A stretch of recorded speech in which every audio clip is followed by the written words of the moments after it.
नमस्कार दोस्तों, आज के हमारे इस वीडियो में हम आपके लिए करवा चौथ की पावन कहानी लेकर आए हैं। एक समय की बात है, एक साहूकार के 7 बेटे और एक बेटी थी। कार्तिक मास के कृष्ण पक्ष की चतुर्थी तिथि को साहूकार की सभी बहुओं, बेटी और पत्नी ने करवा चौथ का व्रत रखा। जब साहूकार के बेटे भोजन करने बैठे तो अपनी बहन से खाना खाने को कहने लगे।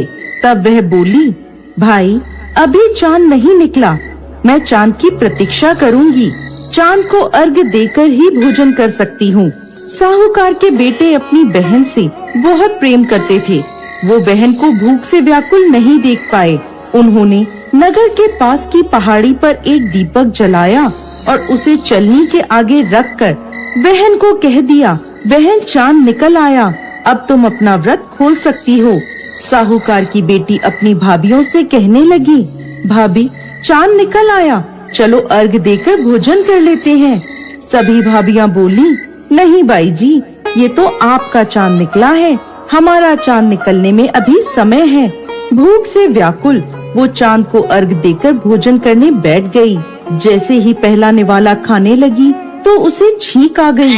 दूसरा निवाला खाने लगी तो उसमें बाल आ गया और जैसे ही तीसरा निवाला तोड़ा तभी ससुराल से बुलावा आ गया। पति बीमार है, जैसी भी हालत में है तुरंत ससुराल पहुँचे। उसकी माँ उसे विदा करने के लिए बक्से में से कपड़े निकालने लगी। बार बार बक्से में से काले और सफेद कपड़े निकलने लगे। तब माँ घबरा गई और बेटी से बोली, बेटा रास्ते में जो भी छोटा बड़ा मिले उसके पैर छूती जाना और जो कोई भी बूढ़ सुहागन होने का आशीर्वाद दे तो वहीं अपने पल्ले में गांठ बांध लेना। वो बोली, ठीक है माँ। ऐसा कहकर वो अपने ससुराल की ओर चल दी। चलते चलते रास्ते में उसे जो कोई भी मिलता वो उन सब के पैर छूती गई। सभी ने उसे खुश रहो, सुखी रहो, पीहर का सुख देखो, इस तरह आशीर्वाद दिया। ऐसे ही वो चलते चलते अपने ससुराल पहुँच गई। ससुराल के आंगन में छोटी ननद खेल रही थी। जब उसके पैर छुए तो उसने आशीर्वाद दिया, सदा सौभाग्यवती रहो, पुत्रवती हो। ये सुनते ही उसने अपने पल्ले पर गांठ बांध ली और अंदर गई। अंदर जाते ही देखा कि घर के आंगन में उसके पति का शव रखा है और उसे ले जाने की तैयारी हो रही है। वो बहुत रोई। जैसे ही उसके पति को ले जाने लगे वो रोती हुई बोली, मैं इन्हें कहीं नहीं ले जाने दूंगी। जब कोई नहीं माना तो साथ जाने की जिद करने लगी। उसकी जिद के आगे हार कर सबने कहा, ले चलो इसे साथ में। वो साथ साथ शमशान भी चली गई। अंतिम संस्कार का समय हुआ तो वो बोली, मैं इन्हें नहीं जलाने दूंगी। ये देखकर सब कहने लगे, पहले तो अपने पति को खा गई, अब उसकी मिट्टी भी खराब कर रही है। लेकिन वो नहीं मानी, अपने पति को लेकर बैठ गई और रोने लगी। ये देखकर सभी बड़ों ने निर्णय लिया कि इसे यहीं एक झोपड़ी डलवा दो। वो उस झोपड़ी में अपने पति को लेकर रहने लगी। पति की साफ सफाई करती, उसके पास बैठी रहती। दिन में 2 बार उसकी छोटी ननद खाना देने आती थी। वो हर चौथ का व्रत करती, चांद को अर्घ देती और चौथ माता की कहानी सुनती। जब चौथ माता प्रकट होती और कहती, करवो ले भाइयों की प्यारी करवो ले, घड़ी बुखारी करवो ले, तब वो उन चौथ माता से अपने पति के प्राण मांगती। लेकिन वो उसे कहती, हमसे बड़ी चौथ माता आएगी तब उनसे अपने पति के प्राण मांगना। एक एक करके सभी चौथें आई। सभी यह कहकर चली गयी। अब अश्विन की चौथ माता बोली, तुझसे कार्तिक की बड़ी चौथ माता नाराज है, वही तेरा सुहाग तुझे लौटाएंगी। तू उनके पैर मत छोड़ना और सुहाग का 16 श्रृंगार का सामान तैयार कर लेना। जब कार्तिक की बड़ी चौथ करवा चौथ आई तो उसने अपनी छोटी ननद से 16 श्रृंगार का सामान मंगवाया। जब सास को यह पता चला तो वो बोली, पागल हो गई है ये, जो मांगती है दे आओ। साहूकार की बेटी ने करवा चौथ का व्रत रखा, चांद को अर्घ दिया और जोत जलाई।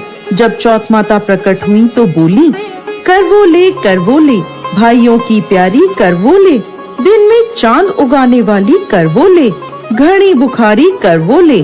उसने उनके पैर पकड़ लिए और बोली, माता मुझे मेरा सुहाग वापस करो। तब चौथ माता बोली, तू तो बड़ी भूखी है, 7 भाइयों की प्यारी बहन है, सुहाग का तेरे लिए क्या काम। तब वो बोली, नहीं माता, मैं आपके पैर तब तक नहीं छोड़ूंगी जब तक आप मेरा सुहाग वापस नहीं करती।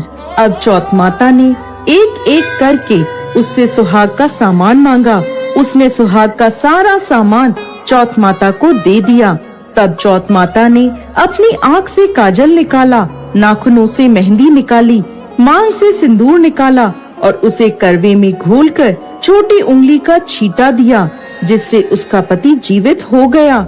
चौथ माता जाते जाते उसकी झोपड़ी पर लात मार गई, जिससे उसकी झोपड़ी महल बन गई। उसका पति जीवित हो गया। जब छोटी ननद खाना लेकर आई तो देखा भाभी की झोपड़ी की जगह महल खड़ा है।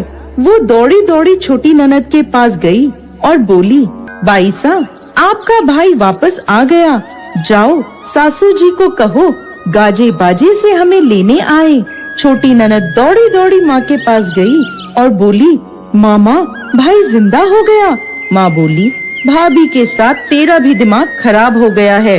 वो बोली, नहीं माँ, मैंने देखा है, सच में भाई जिंदा हो गया है। सभी घर वाले गाजे बाजे के साथ अपने बेटे को लेने पहुँचे। बेटे को जिंदा देखकर सास बहू के पैर छूने लगी और बहू सास के पैर छूने लगी। बहू बोली, माताजी देखो आपका बेटा वापस आ गया। सास बोली, मैंने तो इस बेटे को साल भर पहले ही भेज दिया था, ये तो तेरे भाग्य से वापस आया है।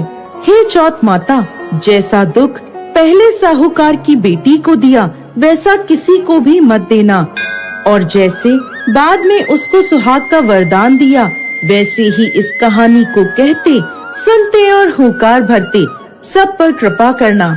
जय चौथ माता।